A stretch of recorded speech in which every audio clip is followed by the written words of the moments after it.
ഭീകരവാദത്തിനെതിരെ, തീവ്രവാദത്തിനെതിരെ സംസാരിക്കൽ അനിവാര്യമാണ് എന്ന് ആരൊക്കെയോ തെറ്റിദ്ധരിച്ച് വെച്ചിരിക്കുന്നു.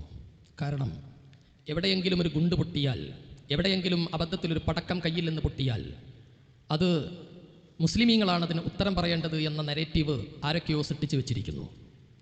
ഇസ്ലാഹി പ്രസ്ഥാനത്തിൻ്റെ വേദിയിൽ നിന്ന് ആധികാരികമായി പറയാൻ ആഗ്രഹിക്കുന്ന ഒന്നാമത്തെ വാക്ക്, ലോകത്ത് എവിടെ സംഭവിക്കുന്ന തീവ്രവാദവും അത് ഇസ്രായേൽ എന്ന തമ്മാടി രാഷ്ട്രം പലസ്തീനിലെ പാവപ്പെട്ട മനുഷ്യർക്കെതിരെ നടത്തുന്ന കിരാതമായ ഭീകരപ്രവർത്തനമാണെങ്കിലും, റോഹിംഗ്യയിലെ അറാഖാൻ പ്രദേശത്തെ പാവം മുസ്ലിം സഹോദരങ്ങൾക്കെതിരെ വയറൊട്ടിയ, എഴുന്നേറ്റ് നടക്കാൻ പോലും സാധിക്കാത്ത പാവം മുസ്ലിം സഹോദരങ്ങളെ ആട്ടിയോടിച്ചുകൊണ്ടിരിക്കുന്ന റോഹിംഗ്യൻ പട്ടാളം എന്ന ലോകത്തമ്മാടികളുടെ അക്രമമാണെങ്കിലും, ലോകത്തിൻ്റെ മറ്റേത് ഭാഗത്ത് നടക്കുന്ന ഭീകരവാദ പ്രവർത്തനവുമാണെങ്കിലും അതുപോലെ തന്നെയാണ് പഹൽഗാമിൽ ഏതോ വട്ടുപിടിച്ച, മനസ്സിന് വേണ്ടത്ര സുഖമില്ലാത്ത ഏതൊക്കെയോ ചില സഹോദരങ്ങൾ നടത്തിയിട്ടുള്ള ഭീകരവാദ പ്രവർത്തനത്തെയും, ഇസ്രായേൽ നടത്തുന്ന ഭീകരവാദ പ്രവർത്തനത്തെയും, റോഹിംഗ്യയിലെ പട്ടാളം നടത്തുന്ന ഭീകരവാദ പ്രവർത്തനത്തെയും എല്ലാം ലോക മുസ്ലിങ്ങൾ കാണുന്നത് ഒരേ രൂപത്തിലാണ് എന്ന് അർത്ഥശങ്കക്കിടയില്ലാത്ത വിധം ആധികാരികമായ ഒരു ഇസ്ലാഹി പ്രസ്ഥാനത്തിൻ്റെ വേദിയിൽ വെച്ച് ആമുഖമായി പറയാൻ ആഗ്രഹിക്കുകയാണ്. എന്താണ് ഇസ്ലാം? ലോകത്ത് മറ്റ് മതങ്ങളിൽ നിന്ന് വിഭിന്നമായിട്ട് ഇസ്ലാമിന് ലോകത്തോട് പറയാനുള്ള ദർശനങ്ങൾ എന്താണ്? അതിലേറ്റവും പ്രധാനപ്പെട്ടത് മനുഷ്യരെ ആദരിക്കണം എന്ന് പഠിപ്പിക്കുവാനാണ് മഹാനായ പ്രവാചക തിരുമേനി സല്ലല്ലാഹു അലൈഹി വസല്ലമ ലോകത്ത് വന്ന ലക്ഷ്യത്തിൽ വളരെ പ്രധാനപ്പെട്ട ഒന്ന്. വലഖദ് കറംനാ ബനി ആദം, ആദം സന്തതികളെ നാം ആദരിച്ചിരിക്കുന്നു. ഏത് സന്തതികളെ?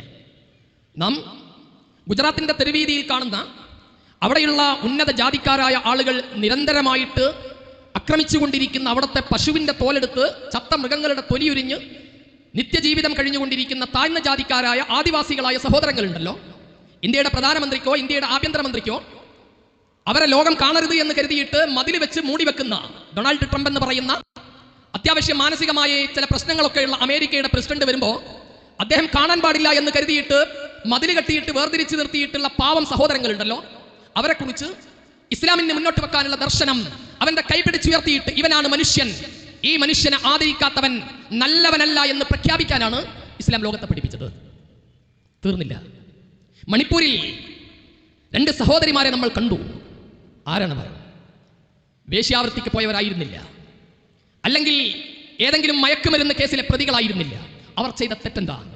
കുക്കി വിഭാഗത്തിലെ ആദിവാസി വിഭാഗത്തിൽ ജനിച്ചുപോയി എന്ന ഒരൊറ്റ കാരണത്താൽ നഗ്നരാക്കിയിട്ട് ലോകത്ത് ഹിറ്റ്ലർ ചെയ്യാത്ത, മുസോളിനി ചെയ്യാത്ത, അതുപോലെ ലോകം കണ്ട ഭീകരന്മാരാരും ചെയ്യാത്ത അത്രയേറെ ക്രൂരത ചെയ്ത് 2 പെൺകുട്ടികളെ നഗ്നരാക്കി നടത്തിയിട്ട് ക്രൂര ബലാത്സംഗത്തിനിരയാക്കിയിട്ട് ലോകത്തിന്റെ മുന്നിൽ ഇന്ത്യയുടെ തലതാഴ്ത്തേണ്ട അവസ്ഥ വന്ന ആ കുക്കിയിലെ സഹോദരങ്ങളില്ലേ, അവരെക്കുറിച്ച്, ആ നഗ്നരായി നടത്തപ്പെടേണ്ടി വന്ന ആ സഹോദരിമാരില്ലേ, അവരെക്കുറിച്ച് ഇസ്ലാം ലോകത്തിന്റെ മുന്നിൽ പഠിപ്പിക്കുന്നത് വലഖദ് കറംനാ ബനി ആദം, അതൊരു ആദം സന്തതിയാണ്, മനുഷ്യനാണ്.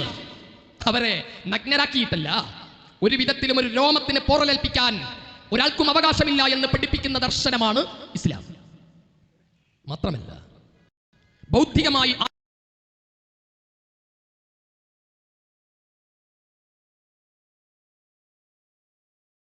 ബൗദ്ധികമായി ആരെയും അടിമകളാക്കിയിട്ട് വെക്കാൻ പാടില്ല. എന്താണ് ലോകത്ത് നടന്ന ഏറ്റവും വലിയ പ്രശ്നം? ഇന്ത്യ രാജ്യത്തിന് 5 സഹസ്രാബ്ദത്തിലേറെ വരുന്ന ചരിത്രമുണ്ട് ഇന്ത്യക്ക്. ഭരതരാജാവിന്റെ കാലം മുതൽ ഇങ്ങോട്ടുള്ള ഇന്ത്യയുടെ മഹത്തായ പാരമ്പര്യം, ഇന്ത്യയുടെ മഹത്തായ ചരിത്രം. ആ ചരിത്രത്തിലുടനീളം എന്താണ് ഇന്ത്യയെ ഇത്രയേറെ പിറകോട്ട് വലിക്കാനുള്ള കാരണം? യഥാർത്ഥത്തിൽ ലോകത്ത് വൈദ്യശാസ്ത്ര ഗവേഷണങ്ങൾ നടക്കുന്നതിന്റെ മുമ്പ് വൈദ്യശാസ്ത്ര രംഗത്ത് ആദിവാസി സഹോദരങ്ങൾ പച്ചമരുന്നിന്റെ പ്രയോഗങ്ങൾ നടത്തിയിട്ട് ലോകത്ത് അത്ഭുതങ്ങൾ ഉണ്ടാക്കിയ നാടാണ് ഇന്ത്യ. പക്ഷേ ആ നാട്ടിൽ ഒരു സന്യാസി ഭരിക്കുന്ന സംസ്ഥാനത്ത് കുട്ടികൾ ഓക്സിജൻ കിട്ടാതെ മരിക്കുന്ന ഗതികേടിലേക്ക് ഇന്ത്യ എങ്ങനെ എത്തി എന്ന് ചോദിച്ചാൽ അത് കേവലം 2014 ശേഷമുള്ളതല്ല, 4000 വർഷങ്ങൾക്ക് അപ്പുറത്തുള്ളതാണ്. കാരണം മനുഷ്യരെ ബുദ്ധിപരമായി അടിമകളാക്കി വെച്ചു. ചാതുർവർണ്ണത്തിന്റെ, ജാതി സംസ്കാരത്തിന്റെ മാനസിക അടിമത്തത്തിലേക്ക് മനുഷ്യരെ കൊണ്ടുപോയത് കൊണ്ട് പുരോഗതിയിലേക്ക് കുതിക്കേണ്ടിയിരുന്ന ഒരു രാജ്യത്തെ ഇന്നും ഓക്സിജൻ കിട്ടാതെ കുട്ടികൾ മരിക്കുന്ന, സ്വാമിമാർ ഭരിക്കുന്ന രാജ്യമാക്കിയിട്ട് ഇന്ത്യയെ അധപ്പതിപ്പിക്കുവാനുള്ള പ്രധാനപ്പെട്ട കാരണം അത് മനുഷ്യരെ ബൗദ്ധികമായി അടിമകളാക്കി വെച്ചതാണ്. ഇവിടെയാണ് എന്താണ് ഇസ്ലാമിന്റെ ലോകത്തോട് പറയാനുള്ളത്? മനുഷ്യർക്കിടയിൽ ഒരു ഉച്ചനീചത്വവും പാടില്ല. മനുഷ്യർ ആദരിക്കപ്പെടണം. ഏത് മനുഷ്യൻ? അവൻ ദൈവത്തിന്റെ കാലിൽ നിന്ന്, തുടയിൽ നിന്ന്, ചെവിയിൽ നിന്ന്, തലയിൽ നിന്ന് ഇങ്ങനെ വർഗങ്ങളാക്കി തിരിച്ചിട്ടുള്ള ഒരു മനുഷ്യരെ ആദരിക്കാനല്ല ഇസ്ലാം ആവശ്യപ്പെടുന്നത്. ഒരു മനുഷ്യനും തമ്മിൽ പ്രവാചകൻ പറഞ്ഞത് അങ്ങനെയാണ്. മനുഷ്യരെ കുറിച്ച് എല്ലാ മനുഷ്യരും ഒരു ചീർപ്പിന്റെ പല്ല് പോലെയാണ്, സമന്മാരാണ്. കുല്ലുക്കും മിൻ ആദം, ആദം മിൻ തുറാബ്. എല്ലാ മനുഷ്യരും ഒന്നാണ്. ഇതാണ് ലോകത്തോട് ഇസ്ലാമിന് നൽകാനുള്ള പ്രധാനപ്പെട്ട ഒരു സന്ദേശം. തീർന്നില്ല, ഒന്നുകൂടി പറയട്ടെ. ഇസ്ലാമിന് ലോകത്തോട് നിർവഹിക്കാനുള്ള പ്രധാനപ്പെട്ട ഒരു ദൗത്യം, ഒരു മനുഷ്യന്റെയും മൗലികാവകാശത്തെ ഹനിച്ചുകൊണ്ട് ഒരു മതപ്രബോധനവും പാടില്ല. ലോകത്ത് ആരെയും നിർബന്ധം ചൊലുത്തിയിട്ട് ഒരു മതവിശ്വാസത്തിലേക്ക് ക്ഷണിക്കാൻ, ആരോടെങ്കിലും പ്രലോഭനങ്ങളിലൂടെയോ പ്രകോപനങ്ങളിലൂടെയോ മനുഷ്യരുടെ മൗലികാവകാശങ്ങളെ, ചിന്താ സ്വാതന്ത്ര്യത്തെ, അവരുടെ നിർണയത്തിനുള്ള അധികാരത്തെ അതിനുമേൽ ആധിപത്യം ചൊലുത്തിയിട്ട് ആരെയും മതത്തിലേക്ക് കൂട്ടാൻ പാടില്ല. ലാ ഇക്റാഹ ഫിദ്ദീൻ. മതത്തിൽ ആരെയും നിർബന്ധം ചെലുത്താൻ പാടില്ല. നിങ്ങളുടെ മക്കളാണെങ്കിൽ പോലും അവരെ മുസ്ലിങ്ങളാവാൻ വേണ്ടി നിങ്ങൾ നിർബന്ധിക്കാൻ പാടില്ല എന്ന് പഠിപ്പിച്ച ഒരു ദർശനമാണ് ഇസ്ലാം. അപ്പോ ലോകത്തോട് ഇസ്ലാമിനെ പഠിപ്പിക്കുവാനുള്ള ദർശനം എന്ന് പറയുന്നത് ഏകദൈവ വിശ്വാസത്തിന്റെ സന്ദേശം, ലാ ഇലാഹ ഇല്ലല്ലാഹയുടെ കലിമത്ത് തൗഹീദ്. അതുപോലും എന്തിനാ ലാ ഇലാഹ ഇല്ലല്ലാഹ് ഇസ്ലാം ലോകത്തിന്റെ മുന്നിൽ ഇത്രമേൽ പ്രാധാന്യത്തോടു കൂടി പറയുന്നത്? അത് മനുഷ്യരെ ഏകോപിപ്പിക്കുന്ന ഒരു സന്ദേശമാണ്. അല്ലാതെ നിങ്ങളുടെ ദൈവങ്ങളൊക്കെ മാറ്റി നിർത്തി ഞങ്ങളുടെ ദൈവത്തെ ആരാധിക്കൂ എന്ന് പറയാനല്ല ഇസ്ലാം ലാ ഇലാഹ ഇല്ലല്ലാഹ് പറയുന്നത്. മറിച്ച് നിങ്ങൾക്ക് ദൈവമില്ല, ഞങ്ങൾക്കും ദൈവമില്ല, നമുക്കേ ദൈവമുള്ളൂ, നമ്മുടെ ദൈവമാണ്. അങ്ങനെ പഠിപ്പിക്കുന്ന ഏകദൈവ വിശ്വാസമടക്കം ഇസ്ലാം ലോകത്തോട് പഠിപ്പിക്കുന്ന മഹത്തായ ദർശനം എന്ന് പറയുന്നത് അത് മനുഷ്യന്റെ ഏകോപനത്തെയാണ്, മാനവിക മൂല്യത്തെയാണ്, മാനുഷിക ഐക്യത്തെയാണ് ഇസ്ലാം ലോകത്തിന്റെ മുന്നിൽ പഠിപ്പിക്കുന്നത്. പിന്നെ എന്തേ ലോകത്ത് ഇസ്ലാമിനെ മാത്രം ഇത്രമേൽ അപകീർത്തിപ്പെടുത്തുന്ന, ഇത്രമേൽ ഭയപ്പെടുത്തുന്ന രൂപത്തിലേക്ക് ഇസ്ലാമിനെ മാത്രം എന്തുകൊണ്ട് ചെന്നെത്തിച്ചു എന്ന ഒരു പരീക്ഷണമാണ്, അല്ലെങ്കിൽ അതിനെ ഒരു പഠനമാണ് നമുക്ക് നടത്താനുള്ളത് വളരെ കുറഞ്ഞ സമയം കൊണ്ട്. ആരാണ് ഇസ്ലാമിനെ പേടിക്കുന്നത്? അല്ലെങ്കിൽ ആരാണ് ഇസ്ലാമിനെ പേടിപ്പിക്കുന്ന സന്ദേശങ്ങൾ ആരാണ് പ്രചരിപ്പിക്കുന്നത്? ഇന്ത്യയിൽ ഇസ്ലാമിന്റെ ചരിത്രത്തിന് സഹസ്രാബ്ദത്തിലേറെ നീണ്ട ചരിത്രമുണ്ട്. പലരും പറയല് ഇന്ത്യയിലേക്ക് ഇസ്ലാം കടന്നു വന്നു എന്ന്. ആര് പറഞ്ഞു? ഇസ്ലാം അങ്ങനെ ഇന്ത്യയിലേക്ക് കടന്നു വന്നതൊന്നുമല്ല. ആധാരൊക്കെ ഉണ്ടാക്കിയിട്ട് തെറ്റായ നെറേറ്റീവാണ്. ഇവിടേക്ക് ഒരു മതവും കടന്നു വന്നതല്ല. മറിച്ചെന്താ, ഈ മതത്തെ പുൽകാൻ ഈ നാട്ടിലെ ജനങ്ങൾ സർവാത്മനാ സന്നദ്ധമായി. ആരാ ഇന്ത്യയിലെ മുസ്ലിങ്ങൾ? ചിലർക്കൊക്കെ ഇപ്പൊ തോന്നാണ് ഇന്ത്യ ഞങ്ങളുടേതാണ്, അതുകൊണ്ട് നിങ്ങളൊക്കെ ഇവിടുന്ന് പോകണം, ഞങ്ങളുടേതാണ് മാത്രമാണ് ഇന്ത്യ, വാപ്പാക്ക് സ്വാതന്ത്ര്യം ശ്രീധരം കിട്ടിയതാണ് ഇന്ത്യ എന്ന് ചിലരൊക്കെ തെറ്റിദ്ധരിച്ചു വെക്കുന്നു. ഈ കാണുന്ന ആയിരക്കണക്കിന് ഇസ്ലാഹി പ്രവർത്തകന്മാരായ മുസ്ലിങ്ങൾ ഉണ്ടല്ലോ, അതല്ല മലപ്പുറം ജില്ലയിലെ ലക്ഷക്കണക്കിന് മുസ്ലിങ്ങൾ, കേരളത്തിലെ ഇന്ത്യയിലെ കോടിക്കണക്കിന് മുസ്ലിങ്ങൾ ഉണ്ടല്ലോ, അവരാരെന്നറിയുമോ? ഈ രാജ്യത്ത് പലരും കിരാതമായ പീഡനത്തിനിരയാക്കി. എന്തിന്? തങ്ങളുടെ അധികാരം സംരക്ഷിക്കാൻ വേണ്ടി കിരാതമായ പീഡനങ്ങൾക്കിരയാക്കി ഈ നാട്ടിലെ പാവം മനുഷ്യരെ. അപ്പോൾ അവർ രക്ഷയുടെ മാർഗമായിട്ട് ഇസ്ലാമിനെ കണ്ടു. ആ മനുഷ്യർ ലാ ഇലാഹ ഇല്ലല്ലാഹ് ചൊല്ലിയിട്ട് ഇസ്ലാമിലേക്ക് വന്നു. അവർ ഇന്ത്യക്കാർ, ഇന്ത്യയിൽ ജനിച്ചവർ, ഇന്ത്യയിലെ മാതാപിതാക്കളുടെ മക്കൾ, അല്ലാതെ മക്കയിൽ നിന്ന് കടന്നു വന്നവരല്ല ഇന്ത്യയിലെ മുസ്ലിങ്ങൾ. അവർക്ക് മക്കയുമായിട്ട് ഒരു പുൽപ്പടി ബന്ധവുമില്ല. മതപരമായ ബന്ധം അത് വേറെ. ജൈവികമായിട്ട് ഇന്ത്യയിലെ മുസ്ലിങ്ങൾക്ക് മക്കയുമായോ പാകിസ്ഥാനുമായോ ഏതെങ്കിലും രാജ്യവുമായിട്ട് ഒരു ബന്ധവുമില്ല. ഇന്ത്യയിലെ മുസ്ലിങ്ങൾ അവർ ഇന്ത്യക്കാരാണ്. ഇന്ത്യയിലെ അച്ഛനമ്മമാർക്ക് ജനിച്ച ഇന്ത്യക്കാരായ ഒറിജിനൽ ഇന്ത്യക്കാരായ മുസ്ലിങ്ങളാണ്. സഹസ്രാബ്ദത്തിന്റെ ചരിത്രമാണ് ഇന്ത്യയിലെ ഇസ്ലാമിന് ഉള്ളത്. ഇതിനിടയിൽ ഇന്ത്യയിലെ മുസ്ലിങ്ങൾ എപ്പോഴെങ്കിലും ഈ രാജ്യത്തെ തകർക്കാനുള്ള ഒരു പ്രവർത്തനത്തിൽ ഏർപ്പെട്ടത് ഒരൊറ്റ ചരിത്ര ഗവേഷകനും തെളിയിക്കുവാൻ ചരിത്രം മുന്നിൽ വെച്ചുകൊണ്ട് സാധ്യമല്ല. കാരണം എന്താ? ഇന്ത്യ 900 വർഷം ഇന്ത്യ മുസ്ലിങ്ങൾ ഭരിച്ചിട്ടുണ്ട്. അവരെല്ലാവരും വലിയ മുസ്ലിം ഇസ്ലാമിക സ്പിരിറ്റ് ഉള്ളവരോ ഇസ്ലാമികമായിട്ട് കർമ്മങ്ങൾ ചെയ്യുന്നവരോ ഒന്നാണെന്ന് പറയാൻ കഴിയില്ല. അക്ബറിനെ പോലെ, ജഹാംഗീറിനെ പോലെ, ഷാജഹാനെ പോലെയുള്ള ചക്രവർത്തിമാർ അക്കൂട്ടത്തിലുണ്ട്. പക്ഷെ പറയാനുള്ളത് മുസ്ലിങ്ങളായി ഭരണാധികാരികൾ 900 വർഷക്കാലം ഇന്ത്യ ഭരിച്ചിട്ടുണ്ട്. ആ 900 വർഷത്തിനിടയിൽ വെല്ലുവിളിയായിട്ട് തന്നെ പറയാം, ചരിത്രപരമായ വെല്ലുവിളിയായിട്ട് പറയാം, ഏതെങ്കിലും ഒരു അമുസ്ലിമിനെ നിർബന്ധിച്ച് ഇസ്ലാമിലേക്ക് കൊണ്ടുവന്ന ചരിത്രം 900 വർഷക്കാലം മുസ്ലിമീങ്ങൾ ഭരിച്ചിട്ട് ഇന്ത്യയിൽ ഉണ്ടായിട്ടില്ല എന്ന് മാത്രമല്ല, ഇന്ന് നിങ്ങൾ കാണുന്ന രാജസ്ഥാൻ, മധ്യപ്രദേശ്, ഇതൊക്കെ ഒരു കാലത്തെ മുസ്ലിം ഭരണാധികാരികൾ ഭരിച്ച നാടാ. അവിടെ ഇന്ന് മുസ്ലിം ജനസംഖ്യ എന്ന് പറയുന്നത് 10% താഴെയാണ്. എന്താ അങ്ങനെ സംഭവിക്കാൻ കാരണം? നിങ്ങൾ നോക്കൂ, 10 വർഷം മാത്രം ഇന്ത്യയിലെ ഒരു രാഷ്ട്രീയ പാർട്ടിക്ക് അധികാരം കിട്ടിയപ്പോ എല്ലാ സംസ്ഥാനങ്ങളും അട്ടിമറിച്ച് ഭരണകൂടത്തിലേക്ക് എത്തിപ്പെടാൻ സാധിച്ചു. എത്ര എളുപ്പം കഴിഞ്ഞു അല്ലേ? വടക്ക് കിഴക്കൻ സംസ്ഥാനങ്ങൾ, ആസാം, ഒറീസ, അതുപോലെ തന്നെ ഉള്ള സംസ്ഥാനങ്ങളൊക്കെ ഓരോന്നായിട്ട് തെരഞ്ഞെടുക്കപ്പെട്ട MLA-മാർ പോലും കൂറുമാറിയിട്ട് ആ ഭരണകക്ഷിയുടെ രാഷ്ട്രീയ പാർട്ടിയിലേക്ക് പോകുന്ന കാഴ്ച 10 വർഷം കൊണ്ട് നമ്മൾ കണ്ടു. അവിടെയൊന്നും മറ്റാളുകൾക്ക് പ്രവേശനമില്ലാത്ത രൂപത്തിലെത്തിച്ചു. എന്നാൽ 900 വർഷക്കാലം ഇന്ത്യയിൽ മുസ്ലിങ്ങൾ മുസ്ലിമീങ്ങൾ ഭരണം നടത്തിയിട്ട് അവർ ഭരണം നടത്തിയ പ്രദേശങ്ങളിൽ അധികവും ഇന്നും മുസ്ലിമീങ്ങൾ 10% താഴെയാണ്. എന്നാലോ ഇന്ത്യയാക്കി മാറ്റിയതിൽ സുപ്രധാനമായ പങ്ക് വഹിച്ചവരാരാ? ഒന്നുകൂടി പറയട്ടെ. ഇന്ത്യ രാജ്യത്തെ കൊള്ളയടിക്കാൻ വേണ്ടി വന്ന ബ്രിട്ടീഷുകാരുണ്ട്. ഈ മലപ്പുറം ജില്ലയിൽ എന്ന് പറയുമ്പോൾ ഇൻഷാ അല്ലാഹ് അതിലേക്ക് ഞാൻ വരാം. ബ്രിട്ടീഷുകാരെ നേർക്കുനേരെ നേരിട്ട് നെഞ്ചൂക്കോടെ നേരിട്ട് ബ്രിട്ടീഷുകാരന്റെ കടാരയിൽ നിന്ന് കുത്തേറ്റ് വാങ്ങിയിട്ട് ഇന്ത്യ രാജ്യത്തെ ഏതെങ്കിലും ഭരണാധികാരികൾ മരിച്ചു പോയിട്ടുണ്ടെങ്കിൽ 2 ഭരണാധികാരികളേ ഉള്ളൂ. 500 ഇന്ത്യയിൽ ബ്രിട്ടീഷുകാർ ഇന്ത്യ ഭരിക്കുമ്പോൾ 500 നാട്ടുരാജ്യങ്ങളാണ് ഇന്ത്യ. ആ 500 നാട്ടുരാജ്യങ്ങളുടെ കൂട്ടത്തിൽ 2 ഭരണാധികാരികൾ മാത്രമാണ് ബ്രിട്ടീഷുകാരന്റെ പടയങ്കിക്ക് മുന്നിൽ വിരിമാറ് കാണിച്ചു കൊടുത്തുകൊണ്ട് രക്തസാക്ഷിത്വം വഹിക്കേണ്ടി വന്നത്. ഒന്ന് മഹാനായ ടിപ്പു സുൽത്താൻ, മറ്റൊന്ന് മഹാനായ സിറാജുദ്ദൗള. ഇവർ 2 പേരെ ഇന്ത്യയിൽ നാട്ടുരാജാക്കന്മാരുടെ കൂട്ടത്തിൽ ഇന്ത്യക്ക് വേണ്ടി രക്തസാക്ഷികളായ ഭരണാധികാരികളുള്ളൂ. പറഞ്ഞത് സഹസ്രാബ്ദത്തിലേറെ നീണ്ടുകിടക്കുന്ന ഇന്ത്യയിലെ മുസൽമാന്റെ ചരിത്രം എന്ന് പറയുന്നത് ഈ രാജ്യം പടുത്തുയർത്തുന്നതിൽ നിർണായകമായ പങ്ക് വഹിച്ചവരാണ് ഇന്ത്യയിലെ മുസ്ലിങ്ങൾ.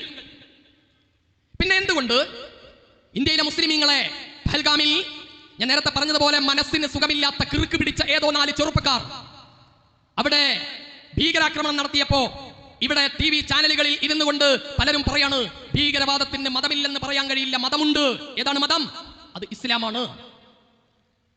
ആരാണ് ഇസ്ലാം പേടി, ഇസ്ലാമോഫോബിയ നാട്ടിൽ ഉണ്ടാക്കിക്കൊണ്ടേയിരിക്കുന്നത്? ഇതെപ്പോഴാണ് തുടങ്ങിയതെന്ന് അറിയുമോ? ഇന്ത്യയിൽ ഇസ്ലാമോഫോബിയയുടെ ലോക ചരിത്രം എന്ന് പറയുന്നത് 10ാം നൂറ്റാണ്ട് മുതൽ നീണ്ടു നിൽക്കുന്ന കുരിശ് യുദ്ധത്തിന്റെ കാലം മുതൽ നീണ്ടു നിൽക്കുന്ന സമയപരിമിതി കൊണ്ട് അതിലേക്ക് ഞാൻ പോകുന്നില്ല.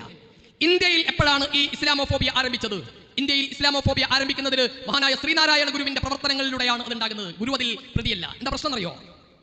ഇന്ത്യ രാജ്യത്തെ ഞാൻ നേരത്തെ പറഞ്ഞു 4000 വർഷക്കാലം ഒരു സമൂഹത്തെ, ഒരു ജനപദത്തെ അടിമകളാക്കി വെച്ചു ഇന്ത്യയിൽ, ബൗദ്ധികമായ അടിമകൾ. എന്നിട്ട് വെള്ളം കുടിക്കാൻ കൊടുത്തില്ല. ചിലരൊക്കെ മലപ്പുറം ജില്ലയിൽ വന്നിട്ട് മലപ്പുറം ജില്ല ഏതോ വേറെ നാടാണെന്നൊക്കെ പറഞ്ഞല്ലോ. ഇൻഷാ അല്ലാഹ് അതിലേക്ക് വരാം. അതിന്റെ മുൻഗാമികളായ ആളുകൾ ഈ നാട്ടിൽ അനുഭവിച്ച ക്രൂരമായ പീഡനങ്ങളുടെ ചരിത്രം അവർക്ക് എണ്ണേണ്ടി വരില്ല. കാരണം കള്ള് മുതലാളിമാർക്ക് വേറൊന്നും ആലോചിക്കേണ്ടതില്ല. പക്ഷേ ഈ 4000 വർഷക്കാലം മനുഷ്യരെ ബൗദ്ധികമായി അടിമകളാക്കി നിർത്തിയപ്പോ അവർ പ്രതികരിക്കാൻ തുടങ്ങി 930 കാലഘട്ടങ്ങളിൽ. എന്നിട്ട് മഹാരാഷ്ട്രയിൽ ഫൂലയെ പോലെയുള്ള, കേരളത്തിൽ മഹാനായ ശ്രീനാരായണ ഗുരുസ്വാമികളെ പോലെയുള്ള ആളുകൾ, അതിശക്തമായി അയ്യങ്കാളിയെ പോലെയുള്ള ആളുകൾ അതിശക്തമായി രംഗത്ത് വന്നു. ഞങ്ങളും മനുഷ്യരാണ്, ഞങ്ങൾക്ക് ജീവിക്കണമെന്ന് പറഞ്ഞിട്ട്. അപ്പോ അധികാര കേന്ദ്രങ്ങളിൽ ഇരിക്കുന്ന ചിലർക്ക് വെപ്രാളം ഉണ്ടായി. എങ്ങനെയാണ് ഇത് അവസാനിപ്പിക്കുക? അതിശക്തമായ മുന്നേറ്റം നടക്കാൻ തുടങ്ങി. അപ്പൊ എങ്ങനെയാ ഇത് അവസാനിപ്പിക്കുക? അതിനവസാനിപ്പിക്കാൻ കണ്ട ഒന്നാമത്തെ മരുന്നായിരുന്നു ഇസ്ലാമോഫോബിയ. അതിനുവേണ്ടി മഹാരാഷ്ട്രയിലെ പൂനെയിൽ ആദ്യമായിട്ട് ഒരു പശുവിനെ ക്ഷേത്രത്തിന്റെ അടുക്കൽ വെച്ച് ഒരു മുസൽമാൻ പശുവിനെ അറുത്ത് ക്ഷേത്ര ചുമരുകളിൽ രക്തം പുരട്ടിയിരിക്കുന്നുവെന്ന കള്ളപ്രചരണം മഹാരാഷ്ട്രയിൽ ഒട്ടുക്കും പ്രചരിപ്പിച്ചു. അങ്ങനെയാണ് 200 ആളുകൾ കൊല്ലപ്പെടുന്ന ആദ്യത്തെ മഹാരാഷ്ട്രയിലെ ഹിന്ദു മുസ്ലിം കലാപം ആരംഭിക്കുന്നത്.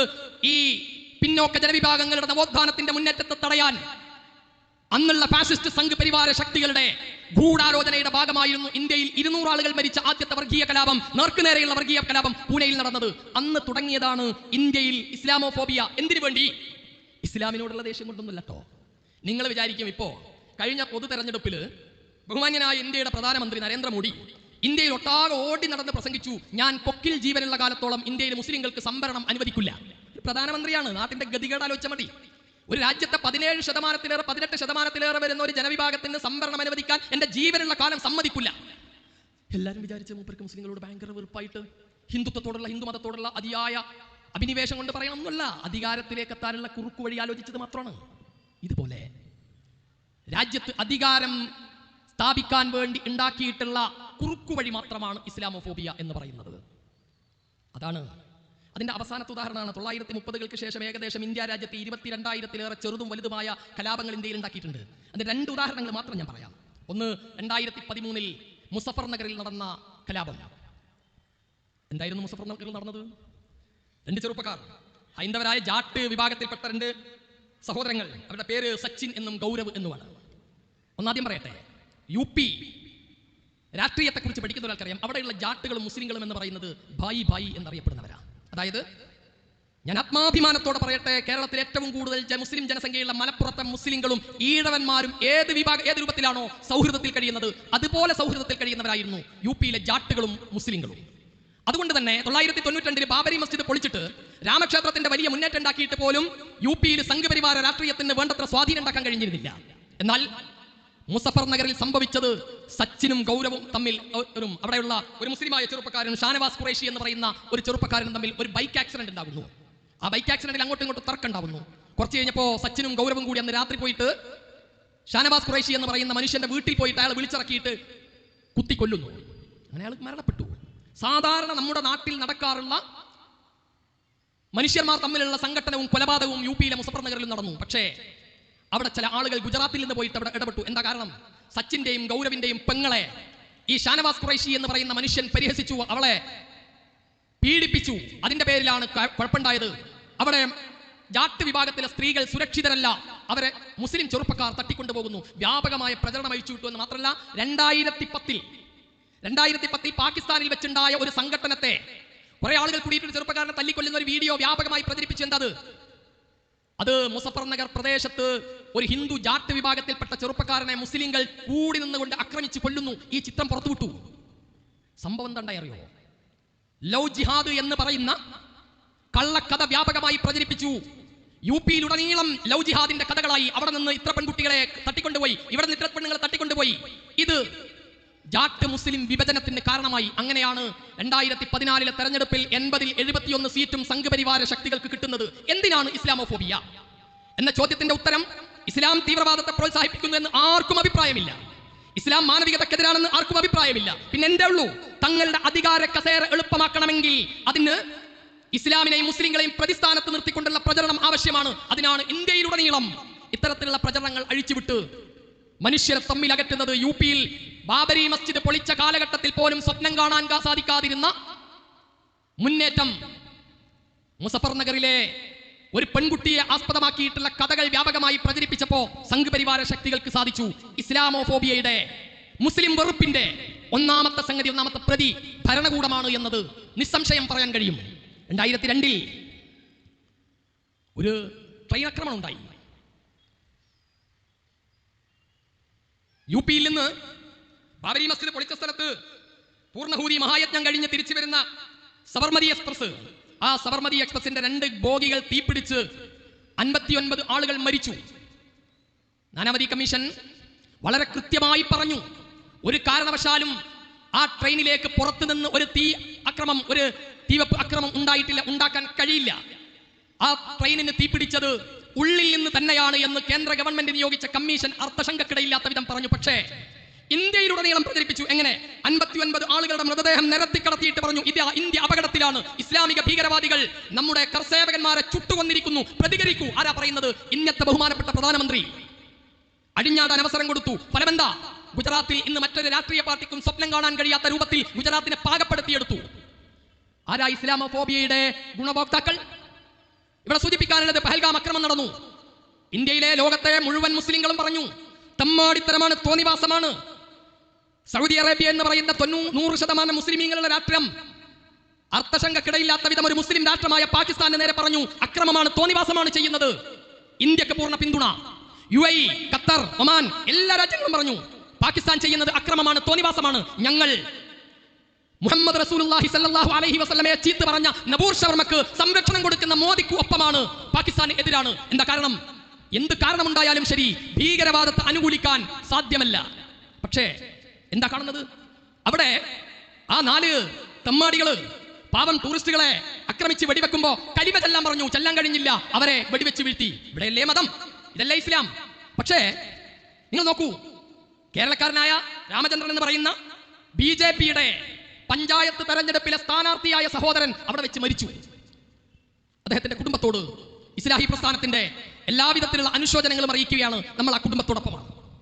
പക്ഷേ ആ കൊലപാതകം കഴിഞ്ഞ് തിരിച്ചെത്തിയിട്ട് അച്ഛന്റെ ചേതനേറ്റിയ മൃതദേഹവുമായിട്ട് കണ്ണീരോടുകൂടി നാട്ടിലെത്തിയ ആരതി എന്ന് പറയുന്ന കൊച്ചുപങ്ങൾ പറയുന്ന ഒരു വാക്കുണ്ട്, എനിക്ക് കാശ്മീരിൽ നിന്ന് 2 സഹോദരങ്ങൾ അള്ളാഹു തന്നു, അവർ എന്നെ പൊന്നുപോലെ സംരക്ഷിച്ചു.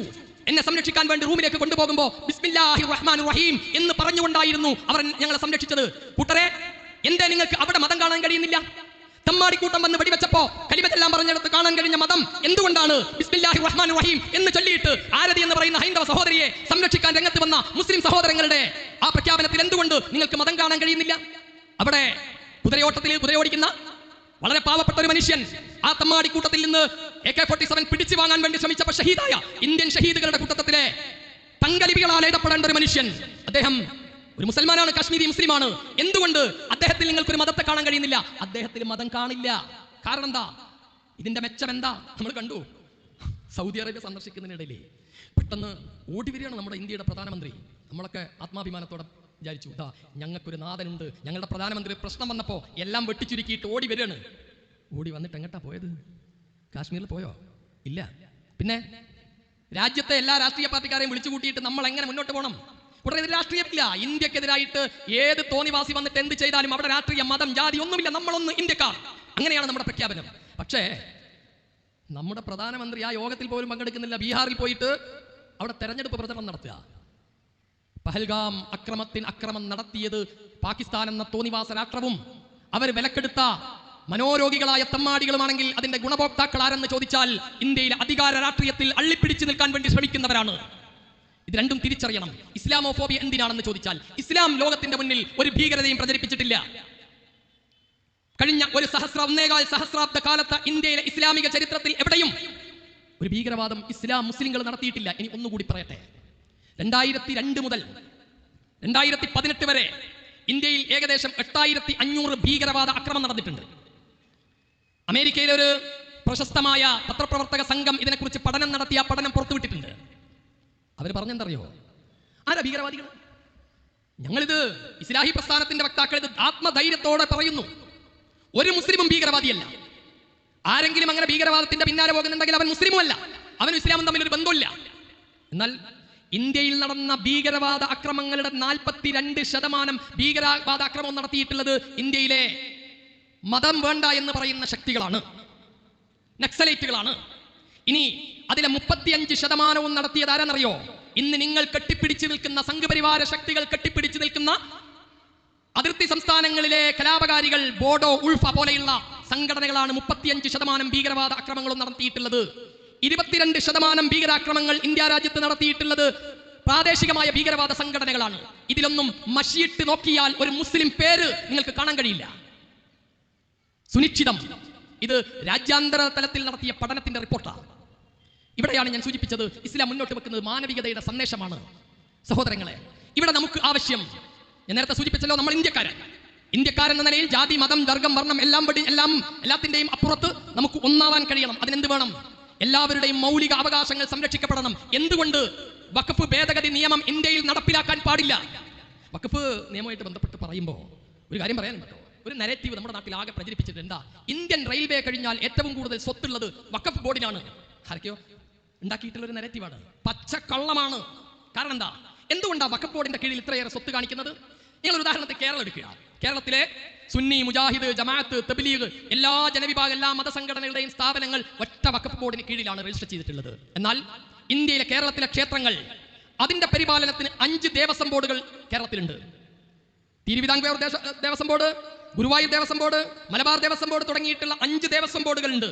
ഇതിൽ തിരുവിതാംകൂർ ദേവസ്വം ബോർഡിന്റെ കീഴിലുള്ള ശ്രീ പത്മനാഭ സ്വാമി ക്ഷേത്രത്തിന്റെ കീഴിൽ മാത്രം 1,30,30,000 കോടി രൂപയുടെ സ്വർണത്തിന്റെ ആസ്തി തിരുവിതാംകൂർ ദേവസ്വം ബോർഡിന്റെ കീഴിലുള്ള ശ്രീ പത്മനാഭ സ്വാമി ക്ഷേത്രത്തിന് മാത്രമുണ്ട്. എന്ന് പറഞ്ഞാൽ ഇന്ത്യയിലെ ആകെ വഖഫ് സ്വത്തുക്കളുടെ ആസ്തി എത്രയാണെന്നറിയോ? 8.5 ലക്ഷം കോടി രൂപ. കേരളത്തിലെ ശ്രീ പത്മനാഭ സ്വാമി ക്ഷേത്രത്തിന്റെ മാത്രം സ്വർണത്തിന്റെ ആസ്തി 1,30,30,000 കോടി രൂപ. ഇനി ഇത് കേരളത്തിലെ മാത്രം കണക്കാ പറഞ്ഞത്. ഇന്ത്യയിലുടനെ അതാണ് കപിൽ സിബൽ എന്ന് പറയുന്ന പ്രഗത്ഭനായ അഭിഭാഷകനും രാജ്യസഭാ മെമ്പറും അമിത്ഷായുടെ മുഖത്ത് നോക്കിയിട്ട് ചോദിച്ചത്, നിങ്ങൾ എന്ത് കള്ളമാണ് ഈ പറയുന്നത്? കർണാടകയും അതുപോലെ തന്നെ ആന്ധ്രാപ്രദേശും തമിഴ്നാട്ടിലെയും മാത്രം ക്ഷേത്രങ്ങളുടെ സ്വത്ത് എന്ന് പറയുന്നത് ഇന്ത്യയിലെ മൊത്തം വഖഫ് സ്വത്തിനേക്കാൾ ഇരട്ടി വരും എന്ന് സൂചിപ്പിച്ചത് ഒരു നരേറ്റീവ് ഇങ്ങനെ സൃഷ്ടിക്കുക. എന്താ? ഇന്ത്യയിൽ റെയിൽവേ കഴിഞ്ഞാൽ ഏറ്റവും കൂടുതൽ സ്വത്തുള്ളത് വഖഫ് ബോർഡിനാണ്. ഇതെന്തിനാ പറയണതെന്നറിയോ? ഈ സ്വത്തൊക്കെ മുമ്പ് മുസ്ലിം രാജാക്കന്മാര് മുസ്ലിങ്ങൾക്ക് കൊടുത്തിട്ട് പോയതാണ്, അല്ലാതെ ഇവരുടേതല്ല. എന്താ വഖഫ്? എന്താ വഖഫ്? ഒരു തുണ്ട് ഭൂമി, ഇന്ത്യയിലെ ഒരൊറ്റ സംസ്ഥാനത്ത് ഒരു തുണ്ട് ഭൂമി സർക്കാർ പതിച്ചു നൽകിയത് വഖഫ് ബോർഡിന്റെ കീഴിലില്ല. പറയാൻ കഴിയുമോ? കേരളത്തിലെ NSSന് SNDPക്കൊക്കെ സർക്കാർ ഭൂമി പതിച്ചു നൽകിയിട്ടുണ്ട്, ഇല്ലേ? എന്നാൽ കേരളത്തിലെ ഏതെങ്കിലും ഒരു വഖഫിന്, ഏതെങ്കിലും ഒരു പള്ളിക്ക്, ഏതെങ്കിലും ഒരു യത്തീംഖാനക്ക് ഒരു തുണ്ട് ഭൂമി സംസ്ഥാന സർക്കാർ പതിച്ചു നൽകിയത് എവിടെയും കാണാൻ കഴിയില്ല. പിന്നെ എവിടെ നിന്നാ വഖഫ് സ്വത്ത്?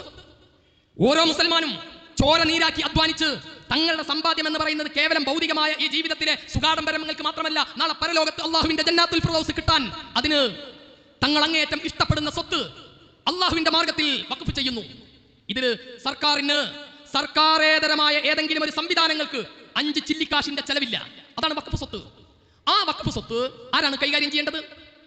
ഇന്ത്യൻ ഭരണഘടന ആർട്ടിക്കിൾ 25 വിഭാവനം ചെയ്യുന്ന മനുഷ്യരുടെ മൗലികാവകാശവുമായി ബന്ധപ്പെട്ട് പ്രധാനപ്പെട്ട ഒന്നാണ് അവനവൻ ഇഷ്ടപ്പെടുന്ന മതം വിശ്വസിക്കുവാനും ആചരിക്കുവാനുമുള്ള സ്വാതന്ത്ര്യം.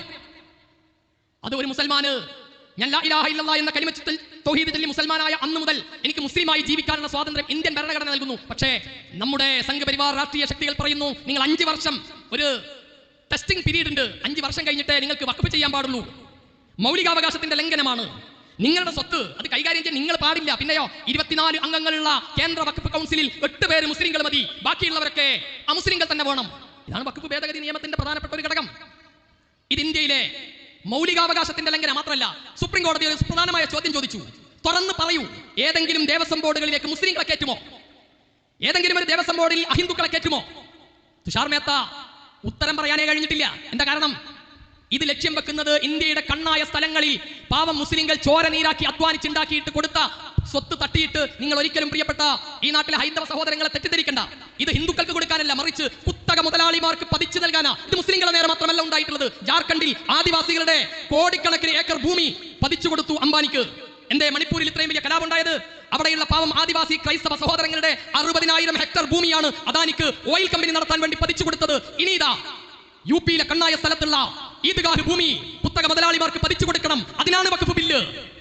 ഡൽഹിയിലെ അതുപോലെ തന്നെ ആഗ്രയിലെ സുപ്രധാനമായ കേന്ദ്രങ്ങൾ കുത്തക മുതലാളിമാർക്ക് പതിച്ചു കൊടുക്കാൻ വേണ്ടിയിട്ടുള്ളതാണ് വഖഫ് ഭേദഗതി ബില്ല് എന്ന് പറയുന്നത്. അല്ലാതെ ഇവിടെയുള്ള ഹൈന്ദവ സഹോദരങ്ങളോട് സംഘപരിവാര രാഷ്ട്രീയ ശക്തികൾക്ക് ഒരു കൂറിന്റെ അംശം പോലും ഇല്ല. അംശം പോലും ഉണ്ടെങ്കിൽ കൂട്ടരെ സഞ്ജീവ് ഭട്ട് എന്തിനാ ജയിലിൽ കിടക്കുന്നത്? സഞ്ജീവ് ഭട്ട് ഉന്നത കുലജാതനായ ഹിന്ദുവാണ്. എന്തിനാ ഗൗരി ലങ്കേഷ് കൊല്ലപ്പെട്ടത്? എന്തിനാ ഇന്ത്യയിലെ അറിയപ്പെടുന്ന ബുദ്ധിജീവികളായ ഹൈന്ദവ സഹോദരങ്ങൾ കൊല്ലപ്പെട്ടത്? അവർ ഹിന്ദുക്കളല്ലാത്തതുകൊണ്ടല്ലോ. ഹിന്ദുവിനോട് ഇവിടെയുള്ള സംഘപരിവാര രാഷ്ട്രീയ ശക്തികൾക്ക് ഒരു സ്നേഹമില്ല, മറിച്ച്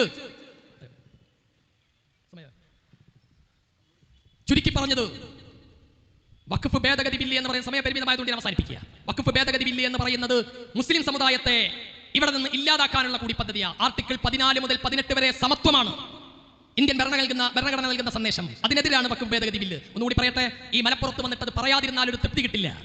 മലപ്പുറം ജില്ല ഒരു പ്രത്യേക രാഷ്ട്രമാണ് എന്ന് ചില മധ്യ മുതലാളിമാർക്ക് തോന്നിത്തുടങ്ങിയിരിക്കുന്നു. എന്റെ കാരണം കൂട്ടരെ, മലപ്പുറം ജില്ലയിൽ വന്ന് താമസിച്ച ആയിരക്കണക്കിന് ലക്ഷക്കണക്കിന് സഹോദരങ്ങൾ, ഹൈന്ദവരായ സഹോദരങ്ങൾ മലപ്പുറത്തിന്റെ പുറത്ത് നിന്ന് ഇവിടെ വന്ന് താമസിച്ചവരുണ്ട്. ഒരൊറ്റ മനുഷ്യൻ ഇന്ന് വരെ മലപ്പുറം അങ്ങനെയാണെന്ന് തോന്നിയിട്ടില്ല. പിന്നെ എന്താ ഇത് തോന്നാൻ കാരണം? എനിക്കൊരു കോളേജ് തന്നിട്ടില്ല. SNDPക്ക് മലപ്പുറം ജില്ലയിൽ കോളേജ് കിട്ടിയിട്ടില്ല. എന്താ സംഭവം അറിയോ? പണ്ട് ഒരാള് ഡോക്ടറെ കാണാൻ പോയി. എന്താ കാണാൻ പോയി അറിയോ? ഡോക്ടറോട് പോയിട്ട് സങ്കടം പറഞ്ഞു, ഡോക്ടറെ 10-35 വയസ്സായി, ഇതുവരെ എനിക്കൊരു കുഞ്ഞിക്കാല് കാണാനുള്ള ഭാഗ്യം ഉണ്ടായിട്ടില്ല, ഒരു കുഞ്ഞുണ്ടായിട്ടില്ല. ഭയങ്കര സങ്കടമാണല്ലോ, 35 വയസ്സായിട്ട് കുട്ടി ഉണ്ടായിട്ടില്ല. ഡോക്ടർ രക്തമൊക്കെ പരിശോധിച്ചു, കൗണ്ടിംഗ് ഒക്കെ പരിശോധിച്ചു, എല്ലാം പറഞ്ഞു, എല്ലാം പോസിറ്റീവാണ്, പ്രശ്നമൊന്നുമില്ല. അപ്പൊ ഇനി ഭാര്യ ടെസ്റ്റ് ചെയ്തപ്പോൾ ചോദിച്ചു, ഭാര്യക്ക് എത്ര വയസ്സുണ്ട്? ഭാര്യ, ഞാൻ കല്യാണം കഴിച്ചിട്ടില്ല ഡോക്ടറെ. ഇതുപോലെയാണ് വെള്ളാപ്പള്ളി നടേശന്റെ പ്രസ്താവന. മലപ്പുറം ജില്ലയിൽ ഒരൊറ്റ കോളേജ് SNDPക്കിലെ കൂട്ടരെ ഒരു കോളേജ് ഉണ്ടാക്കിയിട്ട് അപേക്ഷിക്കണ്ടേ? എന്നാലല്ലേ ഏതൊരു കോളേജ് കിട്ടുക? മർക്കസുദ്ദാവ KNMന്റെ 100% പിന്തുണ SNDPക്ക്. ഈ ജില്ലയിൽ നിങ്ങൾ ഒരു കോളേജ് സ്ഥാപിക്കുമെങ്കിൽ എല്ലാ പിന്തുണയും സാമ്പത്തികമായും ഞങ്ങളെ കൊണ്ട് കഴിയുന്ന പിന്തുണ തരാം. നിങ്ങളുടെ ഒരു കോളേജ് സ്ഥാപിക്കുമെങ്കിൽ. എന്തറിയോ? +2 കഴിഞ്ഞിട്ട് ആയിരക്കണക്കിന് കുട്ടികൾ നിൽക്കുക കൂട്ടരെ, പഠിക്കാൻ അവസരമില്ലാതെ. ഞങ്ങൾക്കൊരു പ്രതിഷേധം SNDPയോടുണ്ട്. നിങ്ങൾ ഇത്രയും കാലമായിട്ട് മലപ്പുറം ജില്ലയെ അവഗണിച്ചു, മലപ്പുറം ജില്ലയിൽ ഒരു കോളേജ് ഉണ്ടാക്കാൻ ശ്രമിച്ചില്ല. അതുണ്ടാക്കാനല്ലേ ശ്രമിക്കേണ്ടത്? അതിന് രാഷ്ട്രീയത്തിലെ കങ്കാണിമാരായിട്ട്, രാഷ്ട്രീയത്തിലെ പരീക്ഷണാർത്ഥികളായിട്ട് എവിടെയാ കിട്ടുക നോക്കിയിട്ട് മുസ്ലിങ്ങളെ ചീത്ത പറഞ്ഞാലാണ് അവസരം എന്ന് നോക്കിയിട്ട് ചെയ്യല്ല വേണ്ടത്. ഞാൻ അവസാനിപ്പിക്കുന്നു. പ്രിയപ്പെട്ടവരെ, ഇസ്ലാം ലോകത്തിന്റെ മുന്നിൽ നൽകുന്ന സന്ദേശം മാനവികതയുടേതാണ്, മനുഷ്യ സൗഹാർദ്ദത്തിൻ്റെതാണ്. നമുക്കൊരുമിക്കാം.